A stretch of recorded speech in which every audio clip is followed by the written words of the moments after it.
This is an interview for Peep Magazine. We're joined with a North East born auteur, artist, musician, performer and DJ, Mr. Geoff Kirkwood, aka MANPOWER.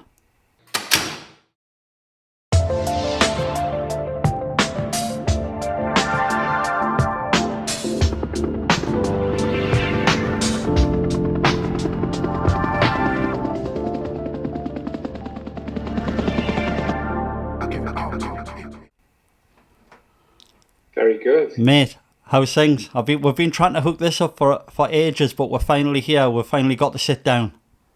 Well, have I? No, things are really good. I'm not very good at not being busy, unfortunately. So everything does happen eventually, but it just often takes a bit of a while. But I'm pleased to be sitting in front of you now, at least. Oh, nice one. Looking at your impressive studio there. Oh, mate, I'm surprised you can only kind of see a black wall from your end, but when you see it get out, mate, I've spent a lot of time in here. Doing like I've got a table. When you see it, I've been putting like things on the table. I used to get people writing their names on the table. Do you know when? Because I had a studio in town, and I used to get people writing their signatures on there. Then people used to come in with a sticker. Then I thought, I might just keep on going with this.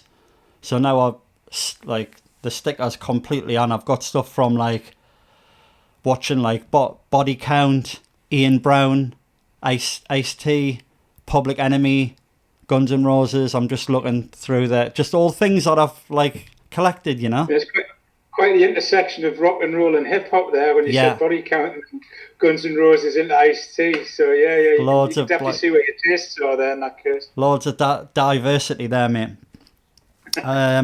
First question, mate, is where does the name MANPOWER come from? I'm intrigued. It's a lesson in never naming yourself something that you're embarrassed to say to people in public. The amount of time that when people come up to me and ask me like sort of, so what do you DJ as? And I'm like, I'm MANPOWER. They're like, where is it, MANPOWER? So I'm a big fan. I'm a big fan of lots of different things, but one of the things I'm a big fan of is a lot of that kind of late 70s, early 80s electro disco stuff and a lot of the early house stuff. And a lot of it, like there was man-pwer, who was a big somebody I'm a big fan of. And then there was also Patrick Cowley with his Menergy project, man-to-man, all of this type of stuff. And I started making, as a side project, I was making a lot of music. I started making a lot of music that kind of had that feel to it. Yeah. So jokingly, I just came up with a music folder called MANPOWER because I thought that would be quite a funny name to use for it. And then I started putting YouTube videos up, and I just thought, well, I'll use that name. And then I started making other music, and it all started going in that folder. And then when it was a case of coming to say when people were asking us if I wanted to DJ or if I wanted to release music, I started using that name because it was a secret project. I already had a dance music project, and I was already quite well known for other stuff. So I'd done this completely incognito. So the name sort of launched itself, but little did I realise how I would grow, not to hate it, but certainly how I would grow to feel uncomfortable having to say it so often. It also, when I first, because I was incognito, I used to do it, and because it was like, relating to a lot of these sort of queer artists, I used to use a lot of artwork from people like Bob Miser or Tom of Finland and stuff like that, because and the whole idea was, bear in mind this is like 10 years ago or longer actually, the whole idea was just about interpretation, and these were sort of heavily homoerotically charged photographs, but they also just looked like two cowboys helping each other take their boots off and stuff like that. So right. I used to like this idea that it was just kind of like, very very open to interpretation. But 10 years later, I don't know, a straight guy using gay imagery and a straight guy calling himself MANPOWER could probably be seen to be a bit more problematic than I would like. But, it's my name now and I'm stuck with it.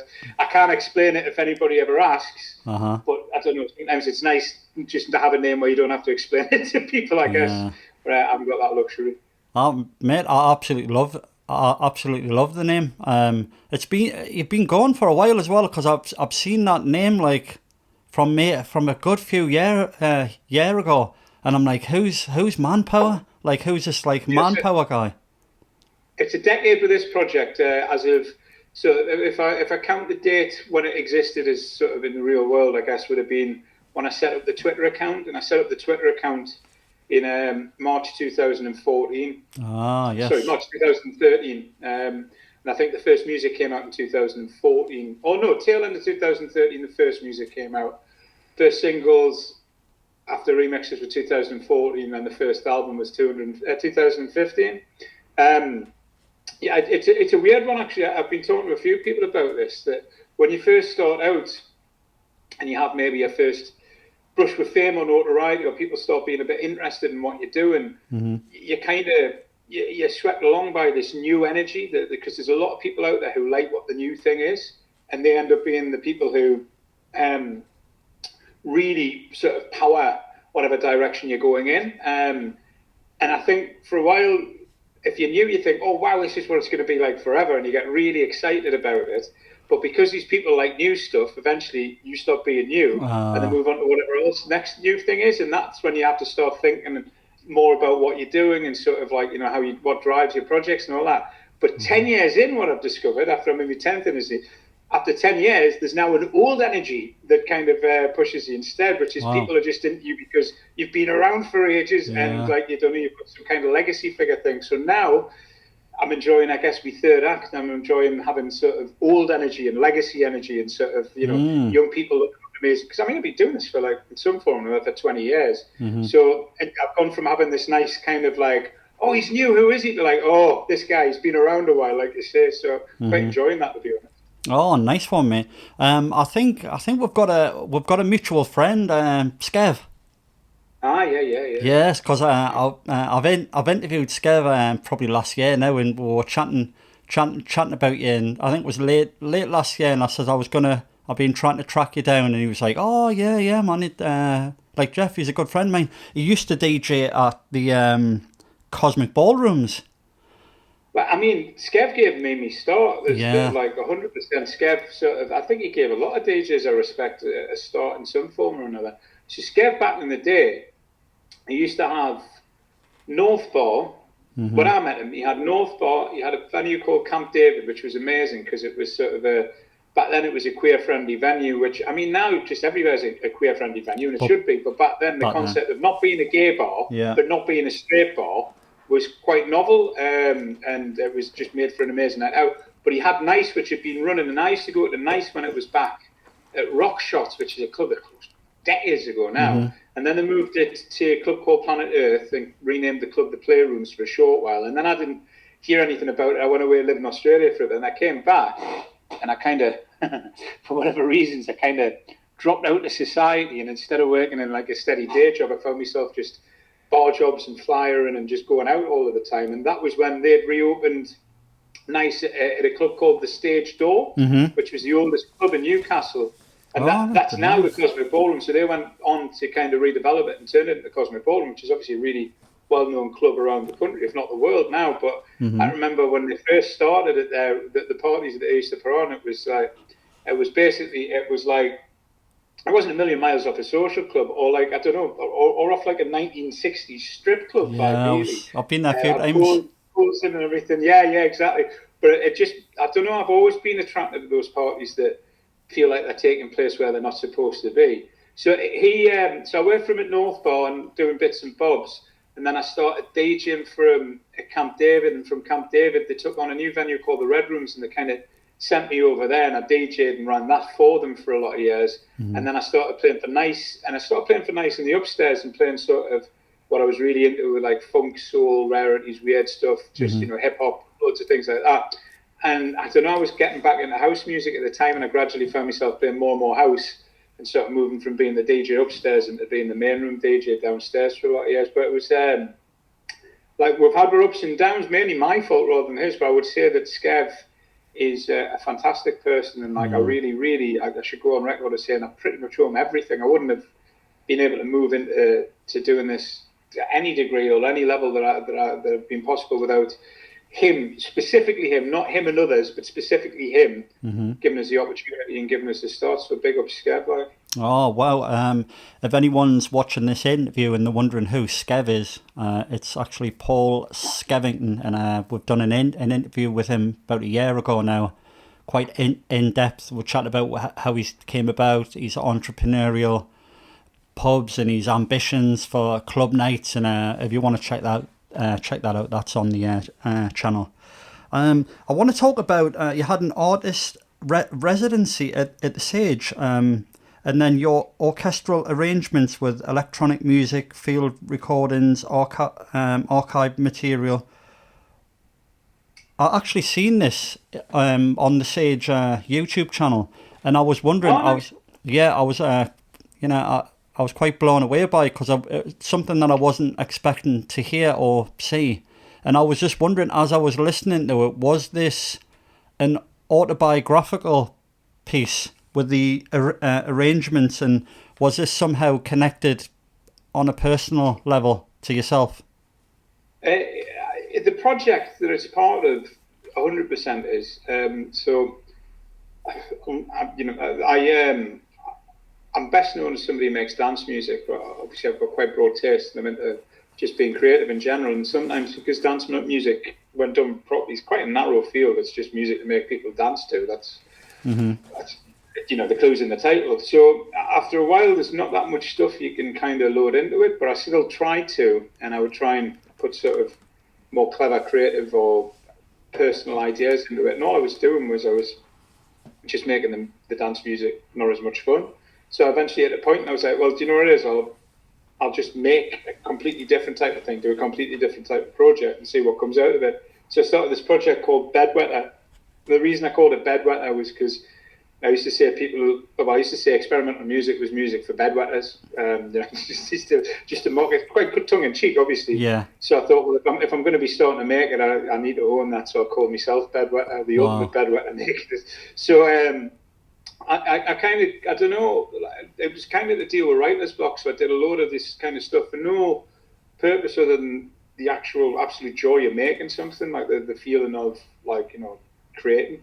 And next thing I knew, I had an album, and when I picked it apart, it was intensely personal. It dealt with my family, it dealt with my identity as somebody from the North East, it dealt with my ways of relating with those two things, the history, the present day of sort of what everything was, and I was really proud of it, and just put it out in the world just for the sake of it, not expecting much back, but it found an audience, and it found a lot of people who fell in love with it, which was amazing. It's led to a long-term association with Pikes and Ibiza, which is the most random thing you can think of, because the person responsible there is sort of absolutely fell head over heels in love with the record, and so it went off in a lot of directions. But it came out in January 2020, and I'm not sure if anybody remembers, but by March of 2020, things went a bit weird. All of a sudden, when the pandemic started, I'd moved back to the UK. I was living in Mexico, and I left my wife and daughter in Mexico because I thought it was only going to be a couple of weeks. Came back to the UK and ended up trapped here without any thought of when am I going to work again? What's going to pay me bills? How long is this going to last? How long am I going to be on my own? And that's when Sage Gateshead, which is the opera house on the south bank of the Tyne, facing Newcastle, they put out a call for artists in residence, and I guess in a way I had no better to do. But joking aside, it struck a chord of being that would be a nice way to spend this time, and I already had a plan for what my next sort of move was going to be in that project. So I just pitched that as an application to become the artist in residence, and they were like, "Yeah, we'd love that." So the idea was that I'm always fascinated with the industrial history of the North East. Yeah. And I'm really fascinated by the way that it's so intertwined with Japan, like whether it's the Nissan factory or the Hitachi machinery or Hitachi rail, or the Komatsu digger factory. And it ended up being the Komatsu digger factory that I focused on. So I wanted to do a piece of music that just looked at that relationship between Japan and the Northeast, and sort of looked into sort of how the similarities of working class people from around the world, the things that make us all the same, the things that make us different, and just really use it as an excuse to explore it and see what the outcomes were from that. So they're like, "Yeah, that sounds amazing, do that." And I was like, "All right, well, I'm on a roll here." I was like, "Oh, well, I want to do it as a symphony then." And they were like, "All right, well, yeah." I was like, "Oh, well, I want to use the Royal Northern Symphony." They were like, "Yeah, cool." I was like, "Oh, shite." So I said all of these things, and then the next thing is like, "Oh, well, I have to do it now. Yeah. So that, that became like a growing project. And I got in touch with Komatsu, and we worked with them, and worked with 3 teams of great filmmakers from all across the North East, from sort of North Yorkshire through to Teesside, through to Wearside, and into Newcastle, with all of these sort of different filmmakers, and got into the site, and then started working with this arranger by the name of Fiona Bryce, who's just a massive, massive talent and just a wonderful person to work with. She used to be the violinist in the rock band Placebo, if you remember them. Right, She does so she worked with me and brought me on for arranging, and then for whatever reasons, COVID delayed the debut of it, but then eventually it had its debut finally last November 2022. So yeah, it was just it was personal, but I guess the original album was the really personal one, and now it's just using the same themes that I've tapped into of what I feel define me as a person, using them to kind of explore the wider world instead. But very, very rewarding experience. I'm actually in talks now to hopefully release the recording on a record label, which I love. Wow. Ideally at the beginning of next year, but fingers crossed for that, because it'd be a shame if nobody got to hear it. I'm going to love to hear that again, mate. Definitely. Excellent. We're going to touch on some of the tunes that you talked about with the album on the Bed Wetter like brand, for want of a better word. But there was an interesting post that you did about, I think this is when I got in touch as well, because you were in your car and you were... it was quite refreshing to hear that you mentioned working class and the struggles with working class and within the culture and all the rest of it. And you said, if you've got this show down at the Sage, if you haven't got a ticket, come down. We'll sort you out. Just come and see us, and then we'll get you in. And I loved that. I absolutely loved that, because I don't often hear it, I think you have to identify, so community seems to be the one thing that word that I've that I overuse since the lockdown ended. And I think what happened was, during the pandemic, I realised that I really kind of stand 80% of the DJs in the world, how they behave after seeing what they did during the pandemic. I just thought it was woeful, it was shameful, a lot of sort of the behaviour that you saw of people, and a lot of sort of fake lip service to helping everybody out. It wasn't so much during the pandemic as at the end of the pandemic. It was like, oh, new career, who this? I know I was saying I was going to work on my fees and we're going to look for a more equitable way of doing things and all that. It was all shite, it just didn't happen. So I think, I went through some stuff in my personal life beyond the pandemic that kind of made us think a lot harder about who I want to be. And the thing I keep on coming back to is just that word community. And I think it dictates everything I do now, but it also dictated, it's pretty much dictated the course of my life without me knowing it in one way or another, whether it was because I was a member of a clubbing community or, the community of friends who I went out with or whatever else. You find this all working class community. You find yourself in these situations where it's just like people with mutual interests trying to help each other, and not trying to see what they can get off somebody, but seeing what we can all do for each other. So for me, it just seems the most natural thing in the world. If we're all meant to be working together and blah, blah, blah, I'd much rather you saw what I did than, you suffered and you didn't have any money. And I just kind of think that makes more sense. But by the same token, and the unwritten word of that is those who've got more should put more in as well. It's just, that especially in a cost of living crisis as well. It's just I would have hoped, and I do hope, that for most right-thinking people, that's just the way you should be behaving at the moment. The working class thing, it's just one. That's the way I identify myself, and it's the background and the way I was brought up. I mean, I live in Tynemouth at the moment. It's not a very working class area or anything, so I don't know how much claim I can lay to still being, but it is what formed sort of, I don't know, my belief system or the things that I care about. And I don't know, I just, it doesn't matter whether you're working class is one version of people who possibly have less than others, but I certainly must say that from, like my position or people in working class position when I grew up, even the position I was in while I was growing up isn't as bad as it is for other people in sort of intersectional ways, whether it's sort of people from different racial backgrounds, people from lower economic backgrounds, people who identify in different ways to the vast majority, etc.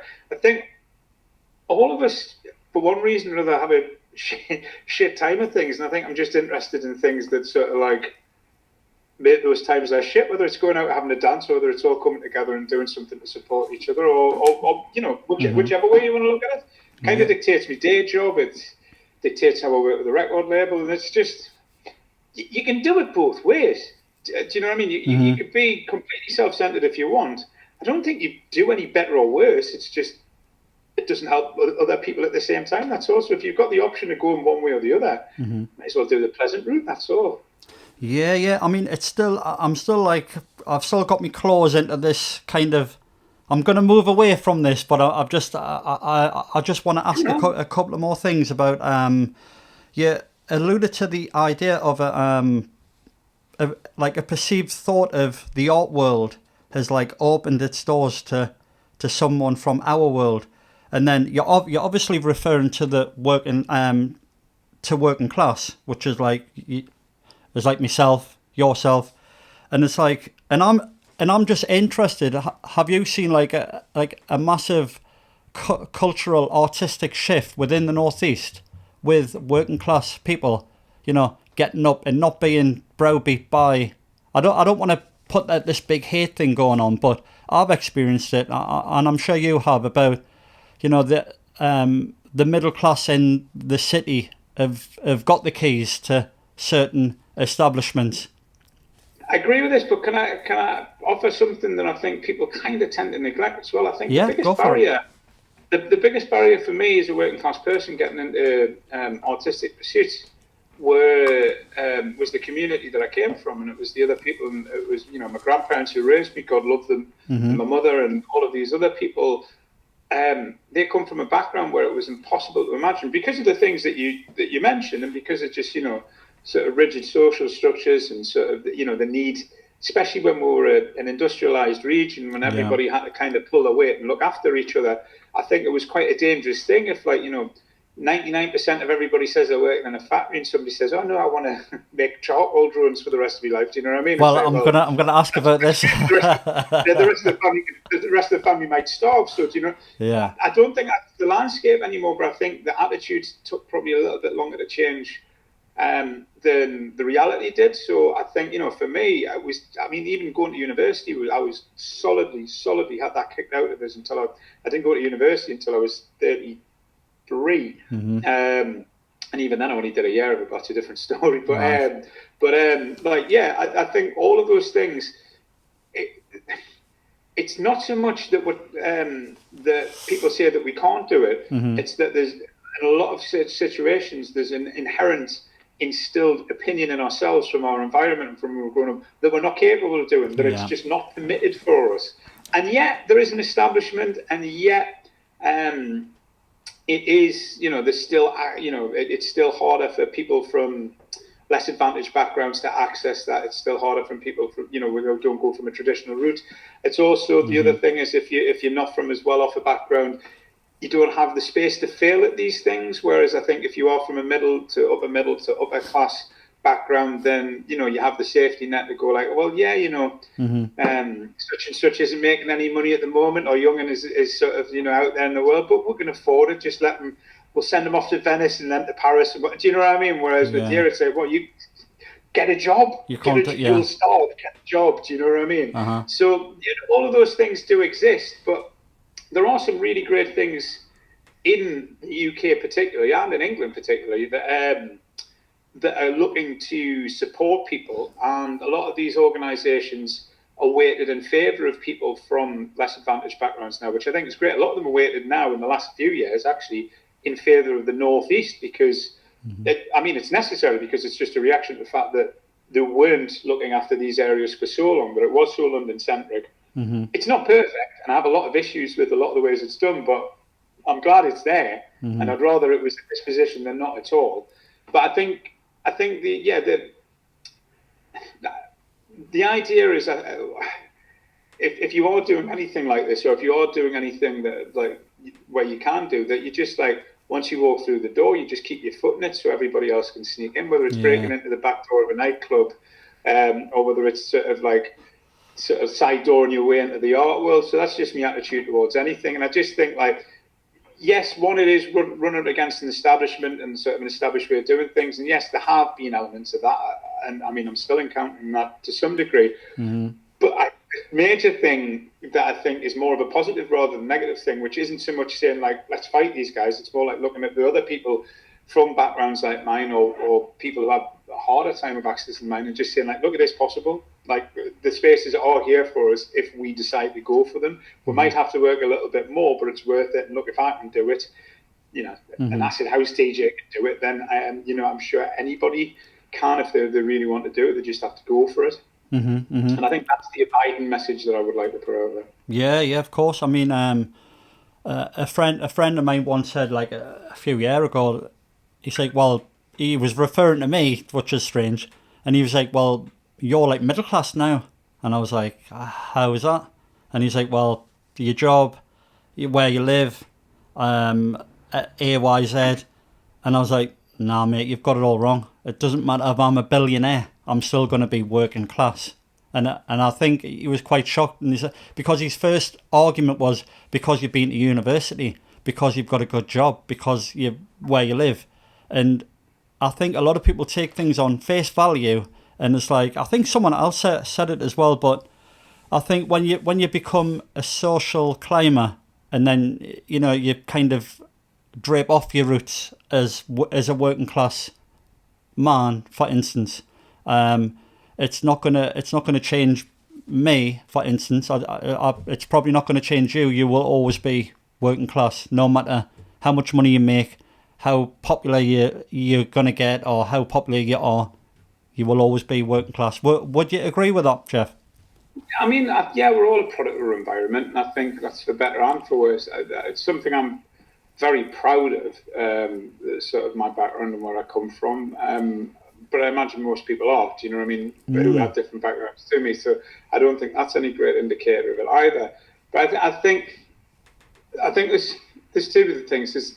There's core elements that make me, that are what dictate what's right and wrong to me, and I don't think they'll ever change, and they've been informed from a working class upbringing. I don't know if that's informed by being working class, but certainly informed from having an upbringing that was working class and sort of like falls into that. But I think those elements exist all across all different social groupings, and rather than get sort of stuck to being identified as that thing, I mean, I do identify as working class, I cannot help it. Yeah. But rather than being stuck to that, what I'd rather do is like approach things with the capacity to change and the capacity to be like, well, these are the things that I think are right, these are the things that I think are wrong. So keep it as a fluid learning experience. I mean, I don't ask how old you are, but I'm 43 now, and at this age, sort of like, I find that I'm unprogramming myself and unlearning as many things in life as I am sort of. That's been drilled into you. What's that? Yeah, exactly. Yeah, like a lot of the behaviour, etc. So I think the key is to get away from labels. As much as I do love the label being working class and is what I identify as. Yeah. If I had to give like a reasoned answer rather than my natural answer, I think what I would say is like just stay away from all of the labels and just judge people on, of course, yeah, on the way that they behave and what they do for other people, and particularly towards other people, not so much anything else. Not what you do, but what you do in the context of how you help the people around you or how you care for them. Oh yeah, of course. I mean, you can't hang your hat on that. You've got to be individual, and you've got to go your own path. You know. How have you encountered other artists from Newcastle, for instance? Have you found a lot of people want to collaborate with you, or have you found a bit of resistance? And I'm just saying this because of myself. I've found quite a lot of resistance. And I thought it would be the other way around. I thought everyone would want to come together and, yeah, man, let's do something. But it's never been.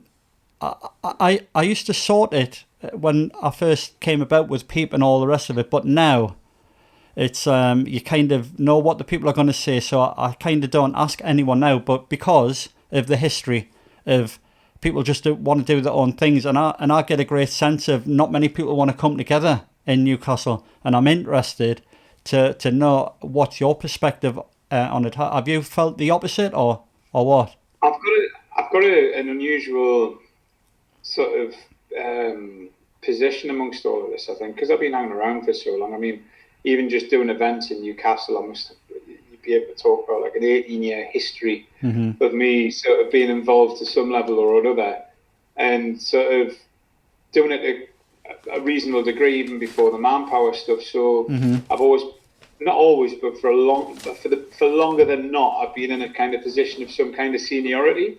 So when the music kicked off, first of all, it was sort of, well, it wasn't thought, it was completely incognito. So that sort of stopped that from being the case. Then when it came out, it was me, and sort of, the last of the years of sort of doing heavy touring and playing a lot and being, I guess, what you'd outwardly refer to as successful. I was doing stuff that was so different to what other people were doing, other than a set amount of friends, and the amount of friends who were doing something similar to me. I guess I was in a bit of a senior position to them. They'd either be releasing on my label, or I'd be helping them with their careers because I was ahead of them or whatever else. So I found myself in a position where collaboration has never really been on the menu as much as me being in a kind of either mentor or supporting role for people. And that has been absolutely fantastic. And like, it's something I've always got a lot of joy out of. In more recent years, since returning to Newcastle and post-pandemic, there's a few people who I've known for a long time who've gone on to do their own stuff. And, I really, really love it when anybody sort of runs off and does anything on their own. It's great. It's great for the city, and a rising tide lifts all ships, as everybody says. But I do sometimes detect, because of my seniority or because of the things I've done or because of the other things I do, sometimes I'm regarded a bit like, I don't know, McDonald's or Coke by some newcomers, if you get what I mean. Right. So not only do they not want to collaborate because they see me now as the establishment, which is just a natural thing that, if you hang around long enough, you do end up representing that thing.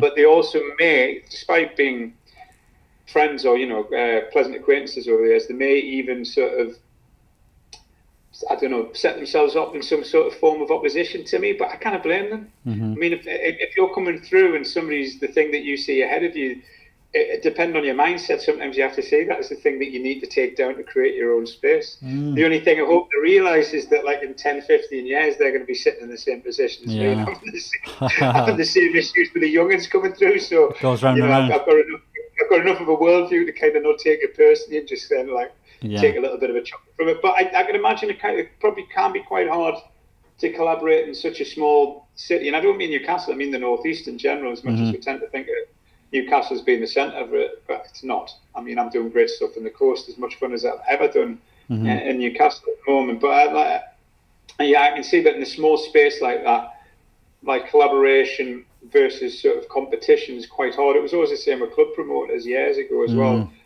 But by and large, I don't know, with the internet and sort of just general sort of, I do think it's softened a bit, and I do think by and large everybody seems, at least, to be wishing each other well and hoping the best for each other. So I hope that continues. Yeah, man.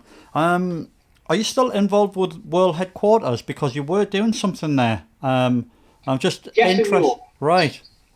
So I was employed by World Headquarters for 18 months, straight after the pandemic. Friends of mine took over the day-to-day management of it, and sort of partnered up with Tommy. I don't know what the specific way I should phrase it is, but the management team at World Headquarters now, shall we say. And I got taken on board with a view to just increasing the ways in which it worked with the community, increasing the sort of ways in which it benefited the local sort of, just the people attached to it and the region as a whole. And looking at initiatives, I reached a kind of level of burnout. A bunch of things happened. I had the symphony come out.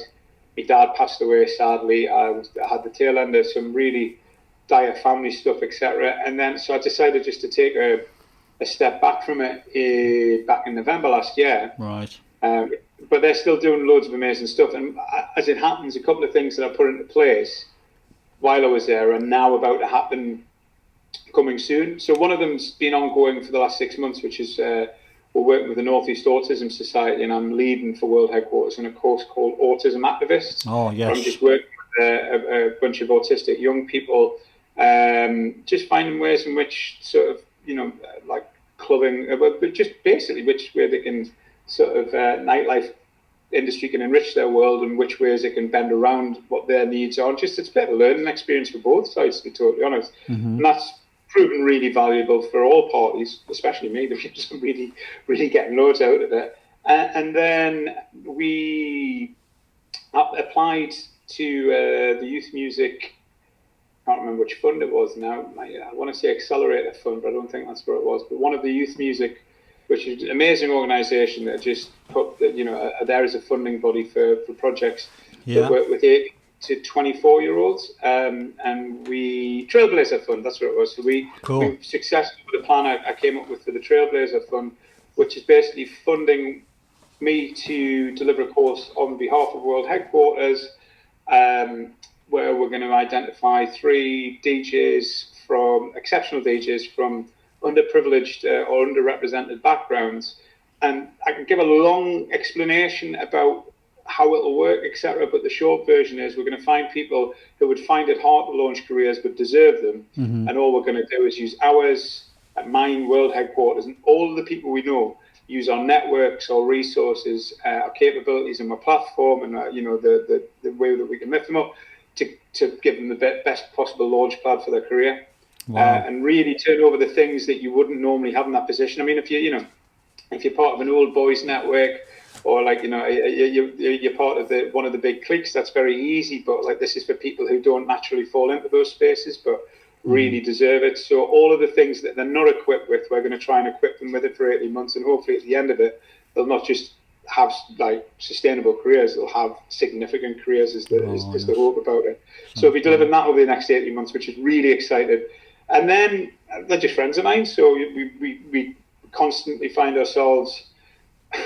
Normally I have a stupid idea and I manage to talk them into doing it, and 9 times out of 10 they're worth doing, and then the 10th time they're really good. But that's about the nature of the relationship at the moment. Oh, nice one. It sounds great. It sounds absolutely great what you're doing, and big shout out to Tom as well. I think Tom and his club, I think he's got something coming up this weekend, like 30 years of World Heads.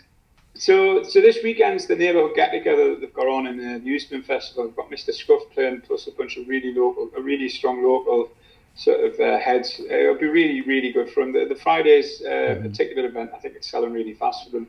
And then the Saturday and Sunday, I think it's just free entry for everybody anyway. But you're right, it's a 30th anniversary this year, which is astounding. 30 years. So, yeah, so they're going to be doing stuff from October onwards with that. I know a little bit about it, but what I will say is I don't know, because I'm not part of the team there. I don't know what they want to share when, how they want to talk about it. Of course, man. All I can suggest is, like, I know there's some really amazing stuff, and people should pay attention and keep an eye out for what's coming, because some of it's absolutely phenomenal. And it's a really great story to tell from the North East as well. Do you know what I mean? A black-owned independent nightclub built on sort of tenets of tolerance and sort of community, managing to outlive all of these corporate things that have came and gone in the last 30 years. He's done absolutely amazing. And if anyone's listening to this interview, whoever's listening to this and they're wondering who Tom is from World Heads, we've actually done a really long 2-piece part on Tom and his club, and we'll sit down with him, we'll chat about his history, we'll chat about where he came from and how he got involved. And then the second part, we'll actually do the whole tour of the club, all the artwork. He goes in depth about who painted it, who's on the wall. So if you haven't seen that, Geoff, that might be quite cool for you to check out. I have actually. I just find Tommy fascinating. I really do. He's a great storyteller as well. Oh, he's brilliant. Honest demeanour about him, which I think is great. Well, I've known Tom for like a good few years, because I not Club Africa, I didn't go to that, but the first World Heads down at I went there once. You went there once? I went there to the first one on across where the Centre for Life is now. That's the one, I went there.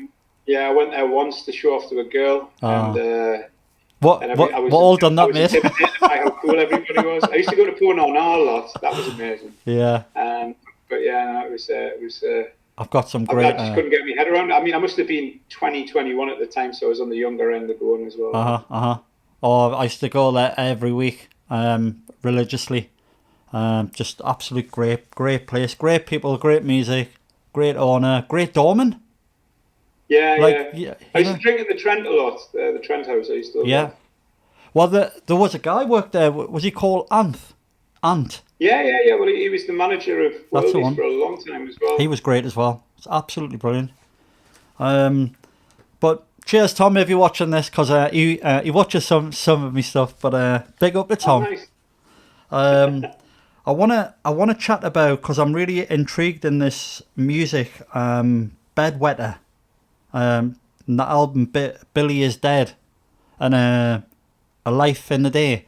Is that you and your dad on the front cover of It is. Billy Hi. is? Yeah, yeah. I knew it was for some reason. I thought like I wanna delve into that, because I was listening to it even when I first got in touch with you last year, and you mentioned the tracks. The tracks have a feel of the phases you travel through, come to terms with your own complicated, isolated situation. But for me, it was a sense of melancholy, like a sense of sadness, not depressive music, but music I really like, and it makes you really think about where you are and where you come from. It has that. It's got that key to your mind, and you start opening up and you start thinking about.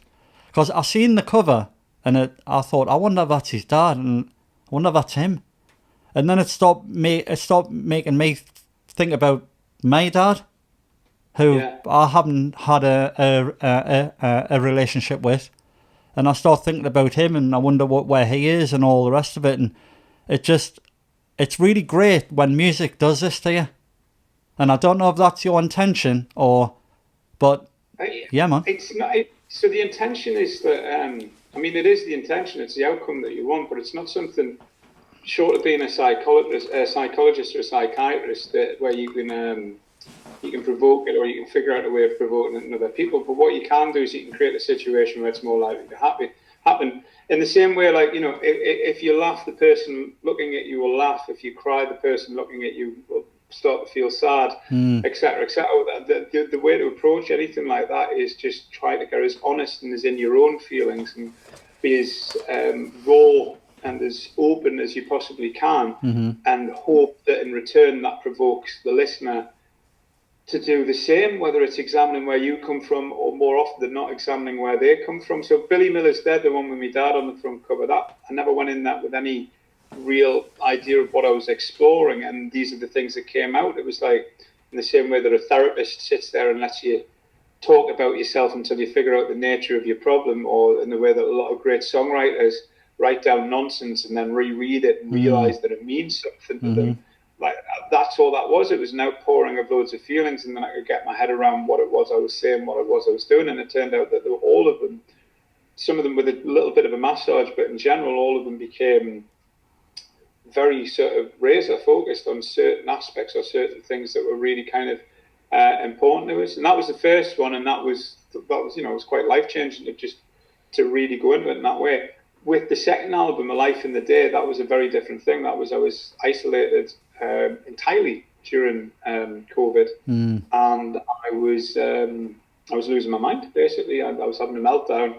So I thought, well, Right. the best thing I can do is I can journal this meltdown, and in the process of doing so, kind of stopped it from going as far as it possibly could do. And what I ended up doing with that one is I went and really tight focus on that one. I knew what I was writing and wanted to list the phases that I would go through on pretty much every single day, give or take, of sort of the despair, the optimism, the kind of unhinged sort of moments, the denial, all of these type of things that I was feeling on an individual day when I was going. There was the lockdown happening, and then there was the most dramatic thing that I can't even go into on here happening to my family on the other side of the world at the same time, and I was absolutely powerless to deal with it, etc. And it was just, it was just a way of dealing with that. And I guess in the same token, if the hope is that you turn that around and say, like, look, this is a raw expression, in the same way that, you know, like an amazing photograph of something happening, whether it's like, you know, or a horrible photograph like the girl getting burned with a napalm in Vietnam, or, you know, the flag raising at Iwo Jima, or whatever it is, that that it takes you to a place, and it allows you, like, it's a slice of reality that takes you somewhere else. And I guess just trying to achieve that with music instead. And the only way you can do that is just by digging deep and saying, oh shit, well, I'm going to have to tell the truth here. What is the truth? What's the most honest version I can do of this, you know? The tracks that really stick out for me was Paranoia. It was a guy like talking about his piano playing, and he was obviously unwell, and but it was so intriguing to hear. How did that? What was the process of getting that audio and putting that on a track? The process was stealing it mercilessly when you found it on a YouTube video. That's literally Right. just like, I always think, I mean, if it's a big sample, we pay for it, but if it's something like that, my normal thought is that if it gets so big as a record, that the estate of this person giving a psychological interview in the 1950s want to trace me down and ask for their rights, they're welcome to it, because I'll be able to afford it by that point. But I don't know, they're all public domain type of things, and I really, I mean, the term for it used to be musique concrète. It's kind of changed a little bit, but that idea of taking something that already exists and manipulating it as a field recording, or by taking tape and sort of changing it, etc., into something new, or recontextualizing it, that's something that's always been quite fascinating to us. I know we're in the chats before the interview, you were quite interested in the Somewhere Over the Rainbow record from the first album. I was going to mention that. That one is literally, it's just a straight up recording of BBC Children in Need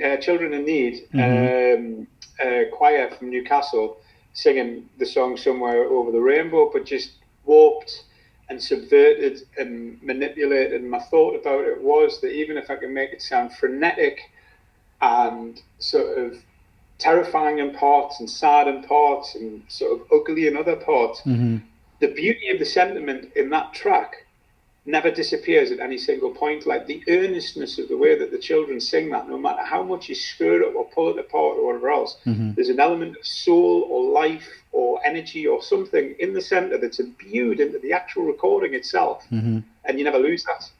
And it might be pulled in a sad direction at parts, and it might be pulled in an agitated direction, but it's still there and you can still feel it. And that to me is fascinating. That there's something that exists within a within a recording of sound that is beyond what you can hear and beyond what you can change or whatever else, and is meaning. That meaning sometimes just cannot be eradicated, and I love that about it. And those type of things I find really entertaining, or not entertaining necessarily, really rewarding or really enriching to take part in and sort of leave behind.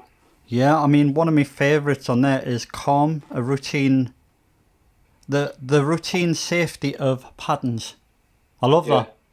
It's absolutely brilliant. I was listening to that like a few times today, and just a really calming, just again takes you away, start thinking about other things while you got this on in the background.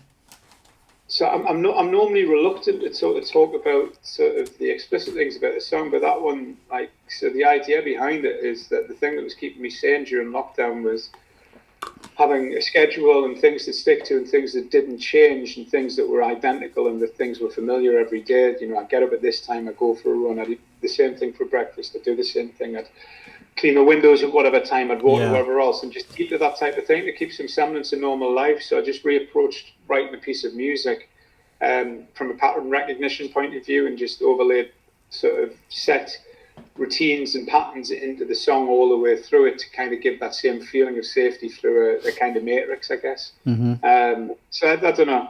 Like I say, when you're locked up on your own, you've got a lot of time to go in your own concepts, haven't you? So I guess that's what was taking place there. Of course, yeah, mate. I've got a bit of a long-winded question for you, Geoff. I'm a long-winded person. All right, so am I, so that's great. How was it for you being an artist in a post-industrial northeast town? Was there support from family and friends with choosing your career path?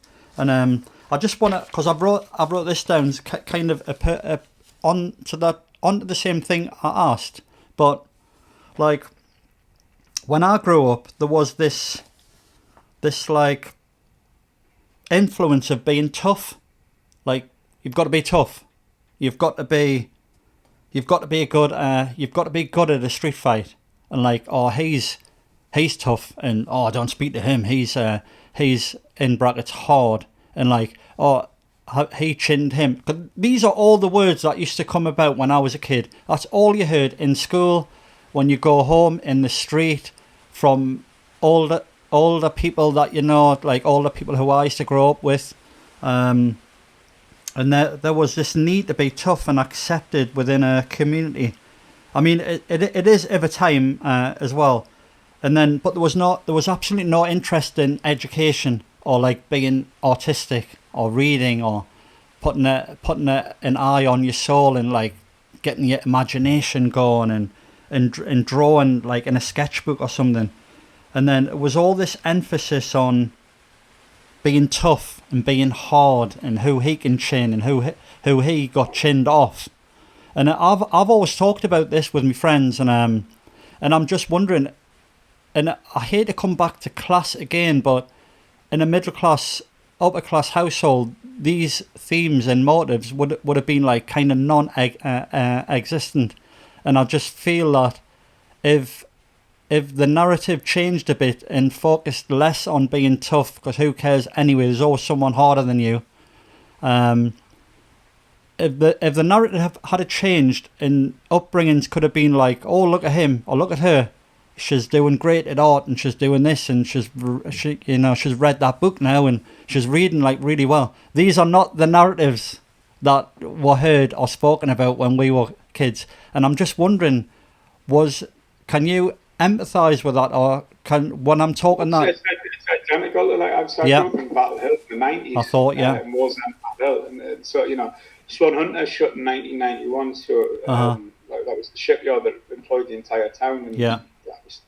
That was it. The entire town was out of work overnight. And I think what you find is that, bearing in mind, like, I've lived in Mexico as well, and I've seen sort of deprived areas. I'm not that all of Mexico is deprived, don't get me wrong, but I've seen sort of very poor, how poor people can become there, and all around the rest of the world as well. And what it always comes back to is like, it's future, and like sort of art and music, and sort of the things that, like you say, that sort of make your soul sing, or like that make life worth living. Mm-hmm. There's no space for that when you're coming from a position of absolute deprivation, and the only things that are important are those things that are sort of placed in there, these old sort of archaic ideas of being sort of, the tough guy, being whatever else. Like, I even think, like, if I think back to my childhood, like, I look at things that are like cool and urban or edgy, like street art or graffiti, mm-hmm. or skateboarding or anything like that. And there wasn't even space for that type of stuff. Do you know what I mean? It was like literally sort of like sniffing solvents and having knife fights. Yeah. It's like, do you know what I mean? Yeah. It's so screwed down, and it's not. It isn't like, if you can reduce it to middle class, working class, and whatever else. But like, it's more just like having nothing. Do you know what I mean? Mm-hmm. And like, having nothing's one thing, but having nothing, including having no hope. So like, what is what are you going to do if you become a great artist? Where are you going to go with that? What's that going to do? You need to figure out how you're going to keep yourself alive. In very real terms, you need to figure out what you're going to do when you're too big for us to feed, and you need to go out in the world. And it's just it was like the North East of England, and we're not the only one, but the North East of England is traditionally an incredibly deprived area.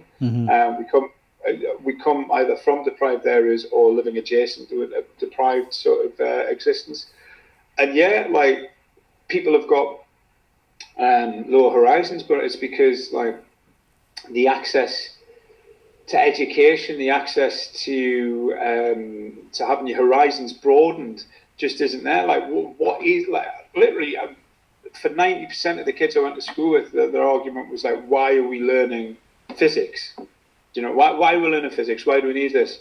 And they were completely right. Mm-hmm. They weren't able to go to university. They weren't going to go anywhere. It was not going to be something that was going to enrich you at all. But the answer isn't like, oh, well, people shouldn't learn physics. The answer is, well, we should change their situations so that they can get the benefits of learning physics, that they can use these things or whatever it is they want to learn to change their lives and to broaden their horizons. But I do think one thing that has changed a lot of stuff, it hasn't changed it as much as I would like, but it has changed it, is the internet. Like, you know, people aren't sort of limited to wanting or coveting or expecting for themselves what their next door neighbour on either side has and the person lives across the road from them anymore. They put themselves up in the position of, you know, wanting what the rest of the world has. Unfortunately, a lot of the time it ends up being a tacky version that they've seen through somebody's Instagram account that's been sort of trumped up the lowest common denominator, but it still is an improvement, and it still does create some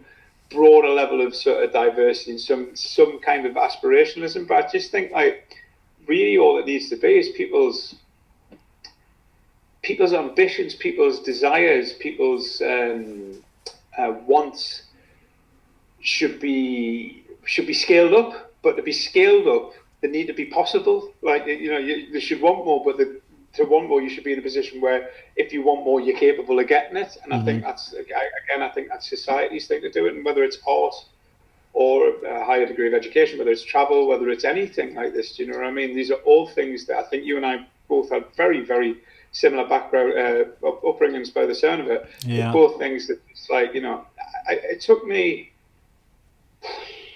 I mean, I went out and I got what was a good job for where I'm from, and I ended up working in estate agents when I was in my early 20s. And I ended up just dropping out of, not the job, but dropping out of my entire life for about a decade. And this is how I ended up falling into music noise. But to be honest, all of the things that I really like and that really enrich my life, well, actually I encountered them on a trajectory or on a journey of absolute self-destruction, because I didn't feel like there was anywhere, like, you know, like I felt there was nothing left. So I was just going out with a bang. And it's weirdly that going out with that attitude opened me up to just go, well, I'll just do whatever, who cares, rather than sort of clinging on to this sort of very meager dream that I'd been given as a young person. So I went in it with an open attitude because I was trying to hit the bottom, and on the way to the bottom I saw all of these amazing things that pulled us back up the top again. But like, if I wasn't for wanting to kind of, I'm not talking about suicide or anything, I'm just talking about that utter annihilation of self. If it wasn't for going through that process, I don't think I would have deprogrammed from all of the necessary bullshit that I removed, like the bullshit that was necessary to remove, to be able to make me appreciate all of these finer things. There were things that I wanted to do when I was a kid. I remember being like, what astounds me, for instance, is like that Marvel superhero films and Star Wars films are the biggest sort of things in popular culture, like mainstream popular culture at the moment. Because like, I would hide the fact that I read comic books as a kid and that I was interested in reading, because I get braid for that if people found out about it. I'd hide the fact that I was into Star Wars stuff, do you know what I mean? They were my favourite films, because that was like, seriously, like what teenagers would call uncool now, for us that was a kicking. Do you know what I mean? There wasn't such a thing as uncool. It's like, if you were different, you get a kicking for it. Do you know what I mean? So I just think like things have changed. What people want has changed, but I think that like when people aren't trapped with the same kind of bullshit that perhaps you and I were, that keeps them in such a small box. But all that's happened is the boxes we got bigger. But you still have to destroy the walls if you really want to grow as a person, I think. Yeah, man, definitely. Yeah, I just wanted to touch on that because I hear a lot of friends and they all talk about the similar things. If we had been introduced to different things, maybe we could have, you know, been a bit further on instead of focusing on stupid, horrible things as a kid. But you're not focusing on them; you're subjected to them, even in school. Yeah, that's the thing. Yeah, definitely. I think that's the distinction. It's done to you. It's not a choice. Yeah, definitely. So just on a last note on that, were your parents supportive with your roles going into music and stuff? I mean, no, and I love them to bits. It's across the board, isn't it? Yeah, they're 50 years older than us, so like for them it was even stranger. Right. You know what I mean? Got you. So they, I mean, to be honest, my dad, God rest his soul, He was like he was sort of like I think he was sort of always sort of like made up with the thought of me doing creative stuff, because I think he was quite frustrated that he never got to pursue that. But like he just wasn't. He wasn't as much of a. He was a direct figure in my life in some ways, but like he wasn't the guy who was raising us. So I guess it wasn't. It was just a bit different, you know. My mother, I guess my mother was already seen as some mad black sheep, I think. God, she's going to watch this and think, oh, that's terrible. But no, she'd already been seen as sort of that kind of thing. So I guess the environment I was in, that her influence was sort of seen as being a bit out there anyway. Right. And cool. then, like, you know, I just successfully failed at loads of stuff. I did it all right at places, but nothing like felt like I was full potential, and I was just absolutely miserable, behaving like an absolute. I mean, young men are frequently shitheads when it's out of their control, but I was pretty much a pronounced, like a very specific type of shithead for a lot of years. And it wasn't, like I say, it wasn't until, and I think it was all frustration, and it was all sort of just like sort of focused potential or unfocused. Like there was a hole in us. There was like there was a space that has been filled with art and joy and friendship and community and things like that now, that was just like, it was just this toxic space that was just like rage and sarcasm and negative behavior and cruelty and just lots of not nice things about me. And as I say, it wasn't until I managed to break down that wall that I managed to fill them up. But from my parents' point of view, it wasn't their fault. It's just like they came from a place where it was impossible for them to understand me eking a living purely through my creative endeavors. Like that was impossible for them to even imagine. So therefore it was impossible for me to imagine. If they couldn't come up with it, to me it was just completely unthinkable, you know. But I mean, bless them, they're 94 now. Well, 93 and 94. And while they are starting to kind of show their age a little bit, well, it's probably a bit of an understatement. What I would say is, like, about 8 years ago, I had a residency on Radio 1 for 4 weeks. And that was the point where they got it. That was the bit where they were like really proud and really happy and telling their friends, because I think there comes a point where you achieve something to a certain level, and everybody's got a level of achievement they need you to make it before you go, oh, that's what you do. So when I got to that stage, then they were very proud of it, and then they were telling everybody else about it. Well, then I think they weren't dismissive, but I think they were probably very worried about it, and probably wondering when I was going to go out and get a real job. Get a real job, yeah. I mean, I hear this all the time. When are you going to get a real job? Not from me, just from people. I keep hearing it. It's like a folklore thing, isn't it? Well, it is, and I think that's a programming thing. I think like this is when you talk about your upper middle class people, your middle class and your upper class people, is that I think like the idea of going out and becoming a creative person is just not that alien. But that's because of the support network and the capability of doing it long enough for it to pay off, or if it doesn't work, for it not to be the end of your life, basically. Do you know what I mean? Whereas we come from it sounds like we both come from a place where, you know, necessity drives a lot of stuff. Oh yeah, like, definitely. What people really mean by a real job is one that they understand and know that it will actually protect you. And a lot of the time, as much as a lot of things that are sent to us come across as being condescending or rude or diminishing, a lot of the time they're actually born out of a concern and a love for you that people don't know how to express properly. They don't understand what you're doing, and they don't know how to express their concern for you in a positive way. So it's like, why don't you get a real job? What they really mean is that you're doing something that is beyond my imagination, and I worry that you're going to be okay. Yeah, mate, that's a really nice way. That's a really nice way to put it. There seems to be a lot of interference. Is it raining there, Geoff? Oh, yeah. Oh, right, that's what it is, mate. That's what it is. It's like I'm hearing tss, but it's the rain. Yeah, so you ended up living in Mexico, in Berlin. Can I ask what the catalyst was? That what was the catalyst to that, and why did you come away from the Northeast? Berlin was cheap rent and loads of nightclubs, and easier to get flights to gigs in other countries because Newcastle's expensive. Makes sense. And Mexico is a beautiful woman. Who, right. Who I'm happy to say I'm married to, and so, you know, we've been together ever since. So. Oh, so your wife is from Mexico. She is, yeah. Oh, wow. Oh, brilliant, brilliant. Did you meet them there?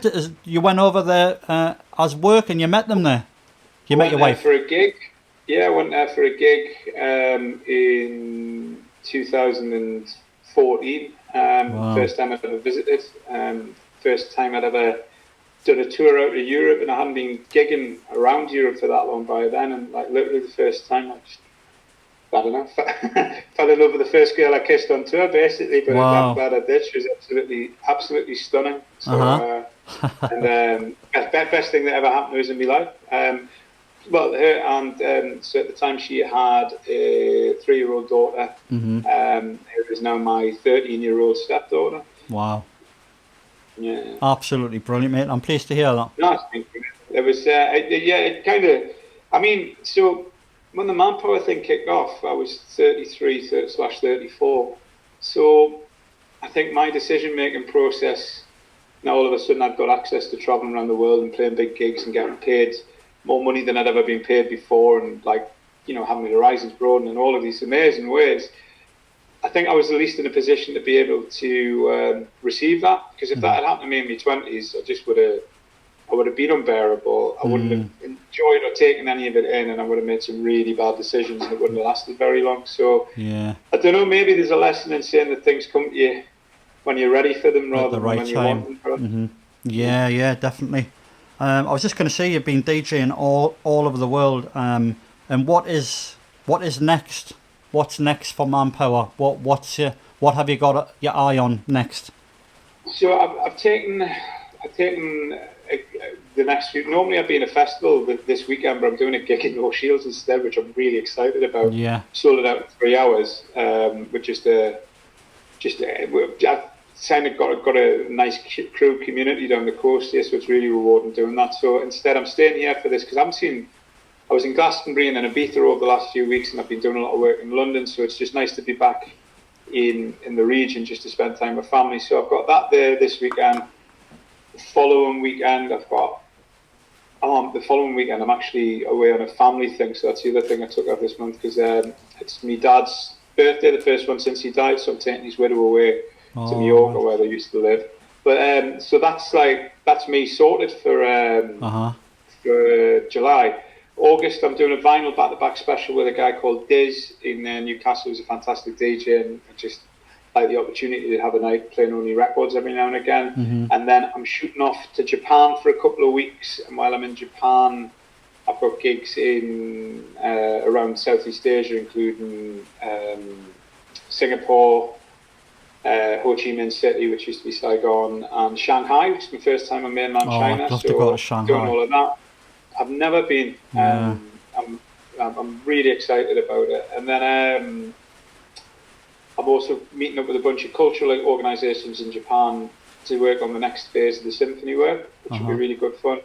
I've got a record out in August with a DJ who I'm a big fan of, a new up-and-coming DJ. Well, I'd say up-and-coming, just up and arrived, really. A lady called Lala, who I'm a big fan of, so it was an honour to be asked to be the second release on a new label, and I think we'll be doing a back-to-back somewhere in August as well. Then in September, gigs, like just mainly around Europe. And then October, I've got a release on Records, which is a record label I'm a really big fan of, and then again lots of gigs. I'm doing Halloween at Pikes in Ibiza, which is a particular standout in that month. I'm also playing back-to-back with Prosuma, who's one of my favourite DJs. And then November, I'm over in the States, in Mexico again, I think. I also got a gig in North Shields with Artwork, who's a big name DJ. December, I've got a record out with Madrid. It's just... Yeah, it's ongoing. Like, I'm taking a bit of time off, and it's just non-stop at the moment. I'm not complaining, but I actually do it like, it's not all I do. The DJing, I would say, is about 30% of DJing and making music. With making art and working on community projects is probably just a third of what I do. So like it's like this is it's explaining why it's taking us so long to be able to sit down and talk to you a bit. Mate, I'm just glad that you're sitting here now. You know, like I know how busy you're on jet setting around. Do you still work with if I can pronounce his name, his surname right, Chris Stalker. Chris Stalker? Yeah, yes. Yeah, He's yeah. a really good kid. Do you know Chris, do you? Yeah, I know Chris. We were chatting on the phone because we had lined this interview up. It's like I stalk people for interviews. Not really, but I've known Chris for years, like from when he used to DJ around. We've got a lot of mutual friends, you see. Right. And then I don't know how it was. I think he's got. I was just texting him a couple hours ago. Oh, actually. were you? I think he's got a clothing range, hasn't he? He has Magic Castles. It's Magic really good. Castles, yeah. And then we're stuck. He used to send us free T-shirts in the pandemic, but he must be doing too well now. So Oh, right. He does listen to this. It's my opportunity to tell him he's overdue. Send us another free T-shirt. Yeah, I wouldn't mind one of them myself. But we were chatting backwards, and I think he did mention you as well about World Heads, and there's like a few things going on down at World Heads. We're great to do this interview, but it just didn't happen, and it just like bounding off what you're saying there is everyone's super busy, which is fair enough. But Chris, if you're listening to this, you got my number, mate. How are you? He'll not be listening. He doesn't listen to anything I do. He just needs me to listen to what he does. He's got no interest in me. So this bounces quite nicely onto the next question, Geoff. When has your ego got in your way? I mean, constantly. I think that it's the, rather than giving you specific, it's the ongoing battle. I've called my record label Me. There's a kind of joke about the whole sort of thing.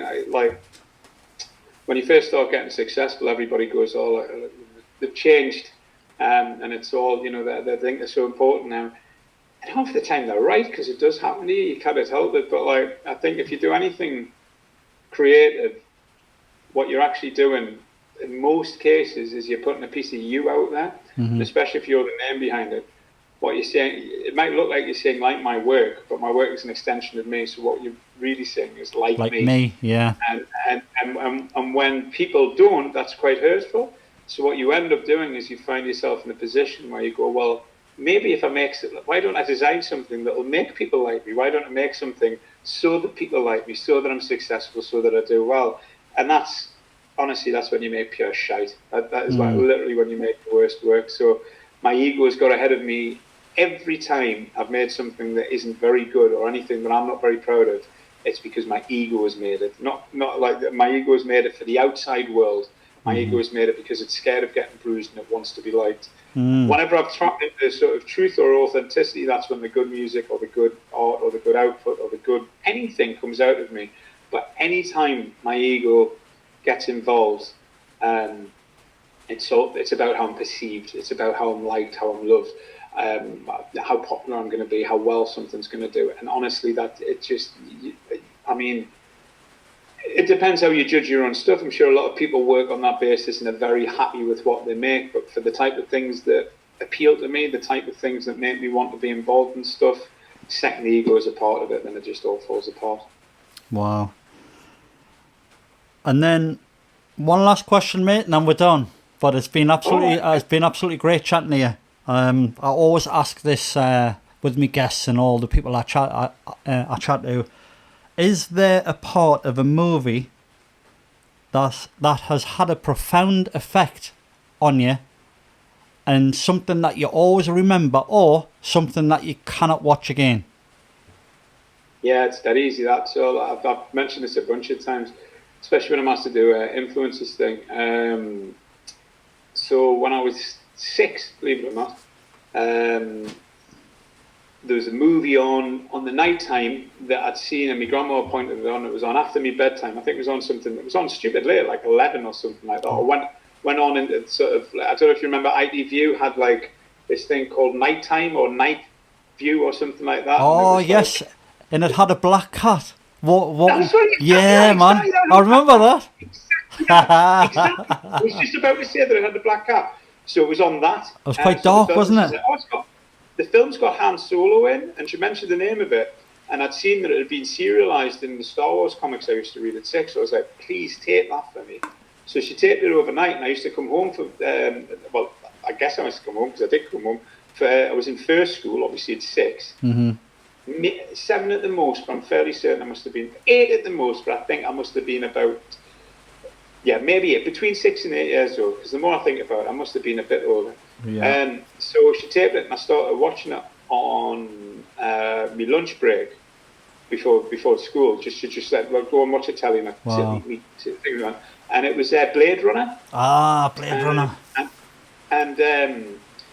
And obviously all of it was quite sort of intense, but the actual image of the spinner, the car, landing on top of the police station after it's picked up Harrison Ford, and the music that went into that, I can just remember watching it going like, I don't even know if I like this. I've never seen anything. I mean, I looked like, space films, and Black Gordon, and so Buck Rogers and all this type of stuff. Obviously Star Wars. But this, I was just like, well, but it was the sound of it, and I think in one form or another, over every album or every record I've ever made, I've ripped off Vangelis, who made that music in one way or another, because it's just beautiful sounds. I think that for me is just like, it just was like it was just so overwhelming that it's stuck with us ever since. It's and it's still still gives us the shivers even. Still there, What? So it's the bit where his car comes down into the heavily populated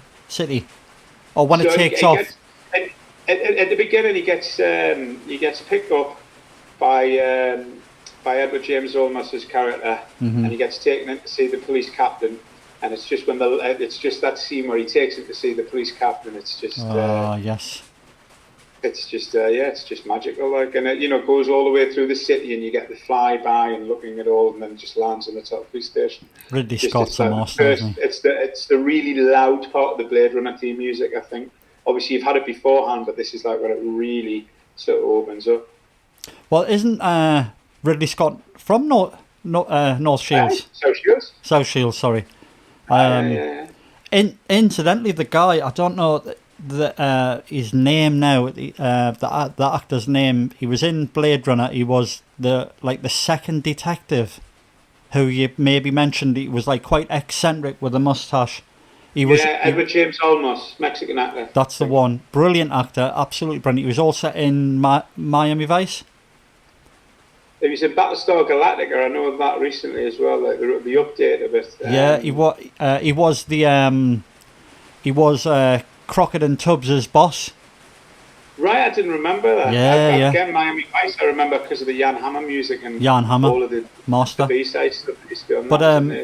But for that role in that film, was just it was like a subcategory role, wasn't it? He didn't have a massive part, but he made that part absolutely huge. And he invented the language. He invented a whole language. It was some, I think it was like sort of like Tagalog from the Philippines mixed with Asian languages mixed with it. Really clever, really clever. Just a proper, that's actually one of the few things in recent years that wasn't a disappointment. Was the sequel. I thought the sequel was going to be awful. But he used to leave the unicorns. Origami. Yeah. And I thought, what a great, an absolute great touch. Because it wasn't until years later when I watched the film again, obviously when I'm a bit older, that Harrison Ford is a Blade Runner, is a robot. So the clues are in. So without getting totally geeky, so they brought out the director's cut in 1991, I think. Oh yeah, I've got that. I think it was, and the director's cut got rid of the voiceover, and it added one single scene, and it was a scene that was originally filmed for the film Legend. Yeah. And it was of a unicorn running through the forest. And the reason why Ridley Scott put that in was because the last origami thing is a unicorn, and it's meant to be an explicit message saying that I know what you dream, that's an implanted dream, you're a replicant and you dream of unicorns. Yeah. But then since then, Ridley Scott's went on record and said, I don't think he's a replicant, so God knows. No. So reader's theory, whatever you think is the important answer, it doesn't matter what's explicit. It's open to our own interpretations. Exactly, I think everything is. I think it should be as well. It makes life much more interesting. Yeah, man. Jeff, it's been absolutely great chatting to you. Yeah, thanks for taking the time, Cliff. Glad we finally got to do it, and I'll probably, I'll see you very soon. Let me know what you need. Hopefully, I'll see you I'll see you on the weekend. That would be amazing, man. But until then, my friend, I wish you all the success in the future with your music, with your family, going to and from to Mexico, and just keep making great tunes, man. Oh, I wish you all the best as well, man. Take care. Bye bye. See you, man. See you, pal.